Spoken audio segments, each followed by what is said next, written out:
Hi hello மக்களே, நான் உங்கள் மணிராஜ். இது நம்ம channel let's talk sports Tamil. இன்னைக்கு என்ன பார்க்கலான்னா, குயிக்காக 2 மேட்சோட போஸ்ட் மேட்ச் ரிவ்யூ பார்க்கலாம். தமிழ் தலைவாசோடது ஒன்று குஜராத் கூட விளையாண்டதையும் பார்க்கலாம், இன்னொன்று வந்து யூபி யோதர்ஸ் கூட. நான் இது வந்து ரொம்ப லேட்டாக போடுறேன். காரணம் என்ன, டியூ டு மை பர்சனல் ரீசன்னால என்னால் ஒரு 2-3 நாளுக்கு என்னால் போட முடியல.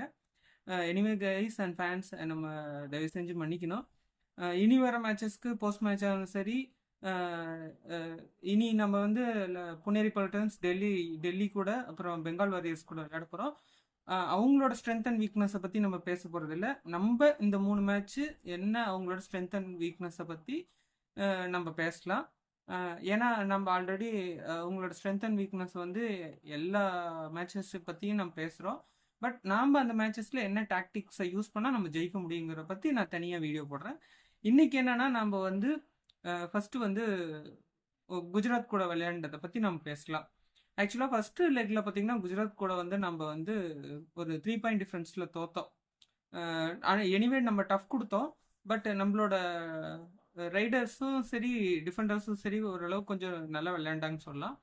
பட் இந்த மேட்ச்சில் என்ன நம்ம ஒரு மிஸ் பண்ணிட்டோம் என்னன்னு பார்த்தீங்கன்னா, நம்மளோட ரைடர் நரேந்திர தவிர்த்து மீதி பார்த்தீங்கன்னா கொஞ்சம் அஜிங்கியா பவராக இருந்தாலும் சரி, இல்லை வேற செகண்டரி ரைடராக இருந்தாலும் சரி, அவங்க வந்து அந்த அளவுக்கு எஃபெக்ட் காட்டியிருந்தா நம்ம ஜெயிச்சிருக்கலாம். ப்ளஸ் அட்வான்ஸ் டேக்கிளில் நிறைய டைம் நம்ம வந்து ஈஸியாக பாயிண்ட்டை கொடுத்துட்டோம். அது இல்லாமல் பார்த்தீங்கன்னா, நம்ம வந்து ஆல் அவுட்டு எக்ஸ்ட்ரா பாயிண்ட், அந்த அவுட் ஆஃப் பவுன்ஸ் போகிறது, இந்த மாதிரி பாயிண்ட்ஸை அவங்களுக்கு நிறைய கொடுக்க ஆரம்பிச்சிட்டோம். இதை வந்து நம்ம அந்த மேட்ச்சில் கொஞ்சம் கண்ட்ரோல் பண்ணியிருந்தோம்னா நல்லா இருந்திருக்கும். ஏன்னா ஃபர்ஸ்ட் ஹாஃபில் பார்த்தீங்கன்னா நம்மளும் குஜராத் ஜெயின்ஸும் பார்த்தீங்கன்னா ரொம்ப க்ரூஷியலாக இருந்தோம். ஆனால் அதுக்கப்புறம் அவங்க ஒரு டிஃப்ரெண்ட்டான ஒரு கம்பேக் கொடுத்தாங்க. அந்த ஃபர்ஸ்ட் ஆஃப் 10 மினிட்ஸ்க்கு அப்புறம் ஒரு டிஃப்ரெண்ட்டான ஒரு கம்பேக் கொடுக்கும்போது அவங்க லீடு எடுக்க ஆரம்பிச்சிட்டாங்க. லீடு பார்த்தீங்கன்னா ஒரு 5 to 6 பாயிண்ட் லீடில் இருந்தாங்க. ஆனால் அந்த ஒரு பெரிய லீட் கிடையாது. பட் அந்த லீடை நம்ம கொஞ்சம் பிரேக் பண்ணியிருந்தோம்னா போதும், நம்ம ஜெயிச்சிருப்போம்.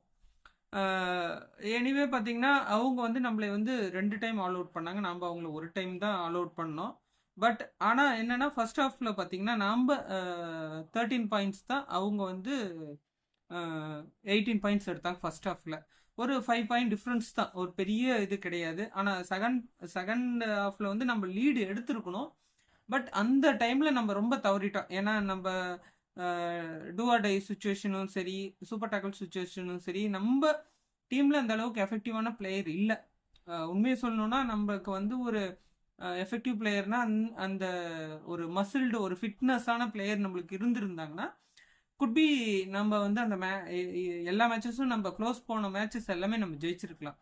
ஏன்னா நம்மளை வந்து அந்த டூ ஆர் டை ரைடில் ஒரு போனஸ் எடுக்காதனால, இப்போ சப்போஸ் ஒரு டச் பாயிண்ட் கிடைக்கலன்னா நம்ம ஒரு போனஸையாவது நம்ம தொட்டுட்டு வர்றதுக்கான கேப்பபிள் நம்ம பிளேயர்ஸ்க்கு இருக்குது. பட் ஆனால் முடியாத காரணத்தினால, ஏன்னா 5 மேனோ இல்லை 4 பிளேயர் இருக்கும்போது நம்ம எடுக்க முடியாது. பட் அந்த மாதிரி பிளேயர்ஸ் எடுக்கக்கூடிய பிளேயர்ஸ் இருக்கிறாங்க பிகேஎல்ல. அந்த மாதிரி பிளேயர்ஸை நெக்ஸ்ட் சீசனில் ஹண்ட் பண்ணி நம்ம சைன் பண்ணோம். குறிப்பாக பார்த்தீங்கன்னா நம்ம தமிழ் பிளேயர்ஸ் கூட யூஸ் பண்ணியிருக்கலாம். ஏன்னா அவங்களுக்கு சும்மா கொஞ்சம் கேம் டைம் கொடுத்து அவங்களை செக் பண்ணுறதோட லாங் கேம் டைம் கொடுத்துருந்தா மேபி அவங்க இந்த மேட்சஸில் கூட அவங்களோட இதை கொடுத்துருப்பாங்க. பட் லாஸ்ட் ஒரு 2-3 மேட்சஸ், ஒரு 4-5 மேட்சஸாகவே அவங்கள இறக்கல, சப்ஸ்டியூட்டில் கூட இல்லை. பட் கொடுக்கலாம், இனி வர மேட்சஸ்க்கு கொடுத்து பார்க்கலாம். அந்த ரொம்ப குரூஷியலான டைமில் கொடுத்து பார்க்கலாம். ஏன்னா winner lose does not matter, fight hard. அதுதான் என்னோட இது. தோக்குறமோ ஜெயிக்கிறோமோ, ஒரு இப்படி தான் ஒரு இந்த டீம் வந்ததுப்பா, இந்த டீம் இப்படி விளையாண்டுதுப்பாங்கிற ஒரு இது இருக்கணும். சரி, எனியா நம்ம இந்த இதில் பார்த்தீங்கன்னா செகண்ட் ஹாஃபில் பார்த்தீங்கன்னா நம்ம 30 பாயிண்ட்ஸ் தான் எடுத்திருந்தோம்.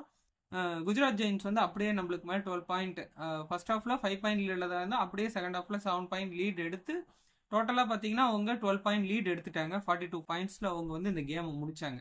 ஃபர்ஸ்ட் லெக்கில் பார்த்தீங்கன்னா நம்ம வெறும் 3 பாயிண்ட்ஸில் தான் இது பண்ணோம், தோத்தோம். ஆனால் செகண்ட் லெக்கில் பார்த்தீங்கன்னா அவங்க நல்லா கேபிட்டலைஸ் பண்ணிட்டாங்க. இருந்தாலும் அவங்களுக்கு ஒரு அவங்க கோச்சுக்கு வந்து நம்ம டீம் மேலே கொஞ்சம் பயம் இருந்தது. ஏன்னா கூப்பிட்டு கொஞ்சம் கைடன்ஸு திட்டுறது இது மாதிரிலாம் கூப்பிட்டு இது பண்ணிகிட்டு இருந்தோம். நம்ம அந்த டைமில் வந்து பார்த்தீங்கன்னா கொஞ்சம் டிஃபென்சிவ் ஷேக்காக இருந்தது, ரைடரும் கொஞ்சம் ஷேக்காக இருந்தாங்க. அதனால் நிறையா சேஞ்சஸ் பண்ணியிருந்தார் கோச்சு. சாகரும் கொஞ்ச நேரம் இன்ஜூரியில் இருந்தார். ஆனால் கொஞ்ச நேரம் வந்து குரூஷியலான டைமில் மேட்டில் வந்து டீமுக்கு சப்போர்ட் கொடுத்தாரு. எனிவே இந்த மேட்ச் பார்த்தீங்கன்னா நம்ம 12 பாயிண்ட் லீடில் குஜராத் கூட தோத்துட்டோம். இது அது எப்படி பார்த்தீங்கன்னா நம்ம டோட்டலாக 30 பாயிண்ட்ஸ் எடுத்திருந்தோம். அதில் வந்து 17 ரைட் பாயிண்ட்ஸ், 9 டேக்கிள் பாயிண்ட்ஸ். நம்ம வந்து அதிகமாக டேக்கிள் பாயிண்ட்ஸ் எடுப்போம். பட் இந்த மேட்ச்சில் நம்ம வெறும் 9 பாயிண்ட்ஸ் தான் எடுத்திருந்தோம். 29 பாயிண்ட்ஸ்லாம் எடுத்த மேட்ச்லாம் இருக்குது. பட் இந்த இதில் நம்ம 9 டேக்கிள் பாயிண்ட்ஸ் தான் எடுத்திருந்தோம். ப்ளஸ் என்ன பார்த்தீங்கன்னா டூ பாயிண்ட்ஸ் ஆல் அவுட்லேயும் 2 பாயிண்ட்ஸ் எக்ஸ்ட்ரா பாயிண்ட்லேயும் நம்மளுக்கு கிடச்சிது. நம்ம ஒரே ஒரு டைம் தான் ஆல் அவுட் பண்ணோம். அவங்க நம்மளை 2 டைம் ஆல் அவுட் பண்ணாங்க. எனிஹவ் இந்த மேட்ச் கொஞ்சம் இன்ட்ரெஸ்டிங்காக போச்சு. பட் ஜெயிக்க வேண்டிய மேட்ச் தான். ஆனால் ஒரு நிறைய டிஃபென்சிவ் எரர்ல நம்ம தோத்துட்டோம். சரி, இப்போ நாம் என்னன்னா அடுத்தது யூபி ஓதர்ஸ் மேட்ச் பார்க்கலாம். யூபி ஓதர்ஸ் மேட்ச் பார்த்தீங்கன்னா என்டையர்லி அவங்க புது டீமாக கொண்டு வந்திருந்தாங்க. உதாரணத்துக்கு எப்படி பார்த்தீங்கன்னா அவங்களோட டீம் டோட்டலாக ஒரு யங் பிளேயர்ஸ், பர்தீப் நர்வால் உள்ள விளையாட வைக்கல. சுரேந்தர் கில் டியூ டு இன்ஜுரியில் அவர் விளையாடல. அதுக்கு பதிலாக வந்து இவர் விளையாண்டார், பேர் என்ன, அனில் கவுடா. ப்ளஸ் இன்னும் நிறைய பேர் அவங்களுக்கு சப்போர்ட்டாக பார்த்தீங்கன்னா ரைடிங்கில் புது பிளேயராக மஹிபால்னு ஒருத்தர் விளையாண்டார். ஆனால் கொஞ்சம் இன்ட்ரெஸ்டிங்காக தான் இருந்தது. பட் ஆனால் இந்த இதில் என்னென்னா நம்ம அந்த லாஸ்ட் மேட்ச் குஜராத் கூட தோத்த மாதிரி இல்லாமல் இந்த இதில் கொஞ்சம் நல்லாவே கேபிட்டலைஸ் பண்ணோம். ஃபர்ஸ்ட் ஹாஃபில் பார்த்தீங்கன்னா ஃபர்ஸ்ட்டு வந்து சேம் குஜராத் கூட நம்ம எப்படி ஃபர்ஸ்ட்டு 10 மினிட்ஸ் வந்து கேபிட்டலைஸ் பண்ணி பாயிண்ட் எடுக்கலாம், க்ரூஷியலான டைமில் பாயிண்ட் எடுத்தும் நம்ம டிஃபென்ஸ் கொஞ்சம் ஹெல்ப் பண்ணதுனால க்ளோஸ் டு க்ளோஸ் ஒரு பாயிண்ட்ஸ் நம்ம இது பண்ணோம். உதாரணத்துக்கு பார்த்தீங்கன்னா இந்த ஃபர்ஸ்ட் ஹாஃபில் வந்து நாம் 8, அவங்க வந்து 10 பாயிண்ட்டு, 2 பாயிண்ட் தான் அவங்க லீடில் இருந்தாங்க. ஆனால் நம்மளோட டிஃபென்ஸ் அந்த ஃபர்ஸ்ட் ஹாஃப் செகண்ட் இதில் வந்து கொஞ்சம் சூப்பராக இனிஷியேட் பண்ணி, உதாரணத்துக்கு பார்த்தீங்கன்னா சாஹிலும் சரி அமீர் பஸ்தமியும் சரி அவங்களோட ஒரு எஃபர்ட் கொடுத்ததுனால நம்ம அப்படியே சேஞ்ச் அரவுண்ட் பண்ணோம். செகண்ட் ஹாஃப் லாஸ்ட் 10 மினிட்ஸ் பார்த்தீங்கன்னா நம்ம 13 அவங்க வெறும் 6 பாயிண்ட் தான் எடுக்க விட்டோம். அவங்க ரைடும் சரி, டச் பாயிண்ட்டும் சரி, இல்லை டேக்கிளும் சரி, நம்ம அந்த இது வந்து அவங்களுக்கு வந்து அந்த ஆப்பர்ச்சுனிட்டி கொடுக்கல. இது வந்து நல்ல ஒரு இம்பார்ட்டண்டாக இருந்தது. அதெல்லாம் பார்த்தீங்கன்னா அந்த ஃபர்ஸ்ட் ஹாஃப்லேயே பார்த்தீங்கன்னா சாஹில் குலியா வந்து 6 டேக்கிள் இனிஷியேட் பண்ணி அதில் 5 ஹைஃபை எடுத்தார். அதுக்கப்புறம் பார்த்தீங்கன்னா அந்த இதில் சோலோவாக நரேந்தர் மட்டும்தான் அந்த டச் பாயிண்ட் எடுத்துகிட்டு இருந்தார். இந்த இதில் பார்த்தீங்கன்னா விஷாலும் உள்ளே கொண்டு வந்திருந்தார். ப்ளஸ் ஹிமான்ஷு நர்வாலையும் உள்ளே கொண்டு வந்தார். யாருக்கு பதிலாக பார்த்தீங்கன்னா நம்ம அஜிங்கியா பவர் லாஸ்ட் 2 மேட்சாக ஒழுங்காக விளையாடாததுனால ஒரு சப்ஸ்டியூட்டில் வச்சுருந்தாரு. ப்ளஸ் ஹிமான்ஷு நர்வால் வந்து பார்த்தீங்கன்னா ஹிமான்ஷு யாதவுக்கு பதில் உள்ளே இருந்தார். அது இல்லாமல் அமீர் பஸ்தமி பார்த்தீங்கன்னா நம்ம சாகருக்கு, ரைட் கார்னர் சாகருக்கு சப்ஸ்டியூட்டாக உள்ளே இருந்தார். பட் உள்ளே இறக்குவாருன்னு பார்த்தோம். பட் சம் இன்ஜுரிஸ் கன்சர்ன் இருக்கனால அவர் இறக்கல. அந்த ஃபர்ஸ்ட் இதில் பார்த்தீங்கன்னா நம்ம ஃபர்ஸ்ட் ஹாஃபில் 21, அவங்க 16 தான். ஆனால் செகண்ட் இதில் கொஞ்சம் அவங்க அந்த பாயிண்ட்ஸ் எடுக்க ஆரம்பித்தாங்க. லீட் பார்த்தீங்கன்னா நம்ம வெறும் ஒரு 6 பாயிண்ட் லீடில், 5 to 6 பாயிண்ட் லீடில் தான் நம்ம இருந்தோம். ஆனால் அதையும் அவங்க கேபிட்டலைஸ் பண்ணியிருப்பாங்க. பட் நம்ம அந்த அளவுக்கு விடலை. ஏன்னா நம்ம டிஃபென்சிவ் அந்த அளவுக்கு நல்லா இருந்தது. உதாரணத்துக்கு பார்த்தீங்கன்னா ஃபர்ஸ்ட் நம்ம வந்து நரேந்தர் ஃபர்ஸ்ட் ஹாஃபில் விளையாண்டாருன்னா செகண்ட் ஹாஃபில் பார்த்தீங்கன்னா ஹிமான்ஷு நர்வால், அது இல்லாமல் பார்த்தீங்கன்னா சாஹில் வந்து ஒரு 2-3 டைம் அட்வான்ஸ் டேக்கில் போய் அவுட் ஆக கன்சர்னால சரி அவரை வந்து கொஞ்ச நேரம் ரெஸ்ட் பண்ணிட்டு அந்த இடத்துக்கு வந்து நம்ம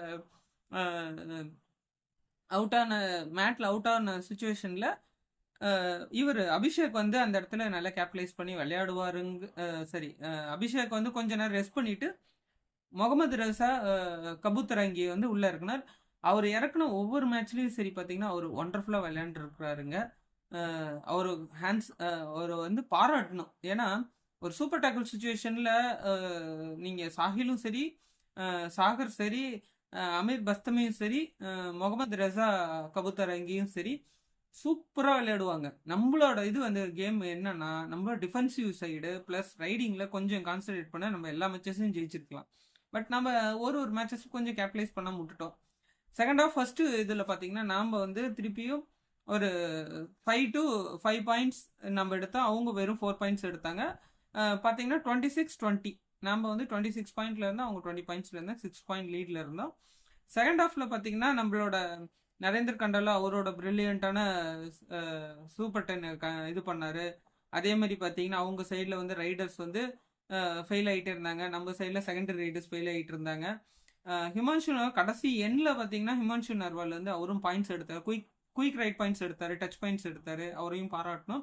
பட் இது பத்தாதுங்க, போனஸ் வந்து நம்ம எந்த அளவுக்கு எடுக்கிறோமோ டூ ஆர் டை ரைட் தவிர்க்கலாம். பட் இந்த மேட்ச்சில் பார்த்தீங்கன்னா அதிகமாக டூ ஆர் டை வந்து இது யூபி ஓதாஸும் சரி நம்மளும் சரி டூ ஆர் டை. இந்த மேட்ச் பார்த்தீங்கன்னா ஒரு ஒரு ஃபைட்டிங் மேட்ச் எப்படின்னு பார்த்தீங்கன்னா டூ ஆர் டை மேட்ச்னு தான் சொல்லணும். ரெண்டு டீமுக்குமே யூபி ஓதாஸ்க்குமே சரி தமிழ் தலைவர் சரி போகிறாங்க, உள்ளே போய் எம்டி ரைட் போட்டு வந்து டூ ஆர் டைக்கு விளையாட ஆரம்பித்தாங்க.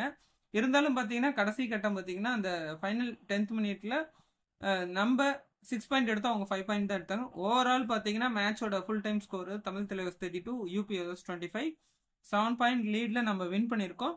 இந்த மேட்ச்சில் கீ பாயிண்ட்ஸ் பார்த்தீங்கன்னா நரேந்திர கண்டோலா ஒரு சூப்பர் 10 கம்ப்ளீட் பண்ணார். சாகில் குலியா பார்த்தீங்கன்னா அவரோட ஹைஃபையும் கம்ப்ளீட் பண்ணார். இதோட அவர் வந்து 150 டேக்கிள் பாயிண்ட்ஸ் வச்சிருக்கிறாரு. சாகரும் அந்த டாப் 5 லிஸ்ட்டில் இருக்கிறாரு. அது இல்லாமல் சாகிலும் இருக்கிறாரு. சூப்பர் அந்த டேக்கிள் அதிகமான டேக்கிள் பாயிண்ட்ஸ் பிகேஎல் 10ல் எடுத்ததுனால நம்ம இந்த டைம் என்னன்னா 8th பிளேஸ்க்கு ப்ரமோட் ஆகிருக்கிறோம். 45 பாயிண்ட்ஸில் இருக்கிறோம். இது பத்தாது, இனி வர 3 மேட்சஸ் நம்ம ஜெயிச்சோம்னா மேலே இருக்க டீம்ஸ் ஒரு இது கொடுத்தாங்கன்னா, கேப் கொடுத்தாங்கன்னா நம்ம செமிஃபைனல் பிளே ஆஃப் ரீச் பண்ணுறதுக்கான பாசிபிள் இருக்குது. நல்லா விளையாடணும் கைஸ். குறிப்பாக பார்த்தீங்கன்னா அஜிங்கியா பவர், சாகர் என்ன இதுன்னு தெரியல, அவங்க கொஞ்சம் அவங்களோட பிளேயை கொஞ்சம் சேஞ்ச் பண்ணி விளையாடணும். சாகர் இன்ஜுரியில் இருப்பார்னு நினைக்கிறேன், அவர் கொஞ்சம் சரியாகி வரணும். ப்ளஸ் தமிழ் தலைவாஸ் வந்து தமிழ் பிளேயர்ஸ்க்கு கொஞ்சம் சான்ஸ் கொடுத்து பார்க்கணும். குரூஷியலான டைமில் இல்லை, கொஞ்சம் ஃப்ரீ டைமில் கொஞ்சம் கொடுத்து பார்க்கணும். உதாரணத்துக்கு அப்படின்னா ஒரு ரொம்ப குரூஷியல் டைமில் டூ ஆர் டையோ சூப்பர் டேக்கிள் சுச்சுவேஷன்லேயே அனுப்பக்கூடாது. அதுக்கு முன்னாடி நீங்கள் விஷாலுக்கு கொடுக்குற டைம் நிதின் கொடுக்குற மாதிரி அவங்களுக்கு கொடுக்கணும். டைம் கொடுத்து பார்க்கணும் கொஞ்ச நேரம். பரவாயில்லைங்க, தோத்தாலும் ஜெயிச்சாலும் பரவாயில்லைங்க. தமிழ் தலைவர்ஸ் உங்களுக்கு எப்பயுமே சப்போர்ட்டாக இருப்போம். தமிழ் தலைவர்ஸ் ஃபேன் எப்பயுமே சப்போர்ட் பண்ணுவாங்க. ஓகே கைஸ், எனிவே இந்த மேட்ச் நம்ம யூபி ஓதாஸ் கூட தமிழ் தலைவர்ஸ் 7 பாயிண்ட் லீடில் ஜெயித்தோம். இனி வர மேட்சஸ் பார்த்தீங்கன்னா நம்ம இன்னும் பெங்கால் வாரியர்ஸ் கூட, புனேரி பல்டன்ஸ் அண்ட் டெல்லி கூட விளையாடுறோம். 3 மேட்சுமே டஃப்பான மேட்ச் தான். அந்த மேட்சை ஜெயிச்சோம்னா நம்மளுக்கு பிளே ஆஃப் சான்சஸ் அதிகமாகவே இருக்குது. பட் அதர் டீம் ஜெயிக்கிறத பொறுத்து இருக்குது. அந்த லாஸ்ட் 6th பொசிஷனுக்கு தான் நிறைய டீம் மோதிக்கிட்டு இருக்காங்க. எனிவே பார்க்கலாம். Thank you guys, thank you once again. நிறைய பேர் பார்க்குறீங்க என் வீடியோவை. பட் சேனலை வந்து லைக் பண்ணுங்க, கமெண்ட் பண்ணுங்க. ஏதோ கருத்துக்கள் தப்பாக போட்டால் கமெண்ட் பண்ணுங்க. Share to your friends and Tamil தலைவர்ஸ் fans and family members, இவங்களுக்கெல்லாம் ஷேர் பண்ணுங்க. உங்களோட ஒவ்வொரு லைக்கும் சரி கமெண்ட்டும் சரி என்னை ப்ரமோட் பண்ண அடுத்தடுத்த வீடியோ போடுறதுக்கு. Please do subscribe my channel. நான் ஒரே ஒரு ரெக்வஸ்ட் தான் சொல்கிறேன், அந்த சப்ஸ்கிரைப் பட்டனை இது பண்ணுங்க, பெல் பட்டனை வந்து கிளிக் பண்ணி வைங்க. ஏன்னா ஒரு வீடியோ வரும், இனி வர வீடியோஸில் உங்களுக்கு அப்டேட் பண்ணிக்கிட்டே இருப்பேன் ஃப்ரீக்வெண்ட்டாக. சென்னை எஃப்சி பற்றியும் நான் பேசுவேன்.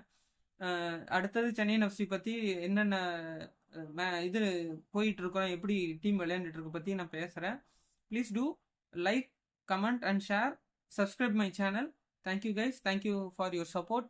நிறைய பேர் நான் 1000 வியூஸ் தாண்டி இருக்கிறேன் டோட்டலாக ஆல் ஓவர் போட்ட வீடியோஸு. அது உங்களால் தான். ப்ளீஸ் பார்க்குறீங்க, ப்ளீஸ் நான் ஒரே ஒரு சின்ன ரெக்வஸ்ட் தான் சொல்கிறேன், சப்ஸ்கிரைப் பண்ணுங்கள். Thank you guys, thank you.